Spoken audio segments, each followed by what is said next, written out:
দগ্ধ বাচ্চাগুলো যখন জীবনের ঝুঁকি নিয়ে অর্ধগলিতভাবে বাহিরে বের হচ্ছে, রিক্সাওয়ালারা 10 টাকার ভাড়া 100 টাকা চাচ্ছে, 2 মিনিটের সিএনজির রাস্তা 1000 টাকা ভাড়া চাচ্ছে। যখন সবচেয়ে বেশি পানির প্রয়োজন তখন ক্যান্টিন বন্ধ করে দেওয়া হয়েছে। দগ্ধ বাচ্চাগুলোকে হেল্প না করে একদল ভিডিও করছে।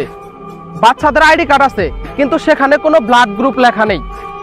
পলিটিশিয়ানরা পরিদর্শন করতে আসছে, এজন্য উদ্ধার কার্যক্রম বন্ধ। তাদের চেলাপেলারা রাস্তা ব্লক করে জ্যাম বাজিয়ে দিয়েছে। লাশের সঠিক হিসাব দিচ্ছে না। যারা এক একজন 20-25টা করে লাশ বের করেছে, তারা লাশের সঠিক হিসাব দিতে গেলে তাদেরকে আঘাত করা হচ্ছে। এই দেশের পলিটিশিয়ানরা দেশটাকে পলিউট করে দিয়েছে। এ কেমন দেশে আমরা বাস করি? সে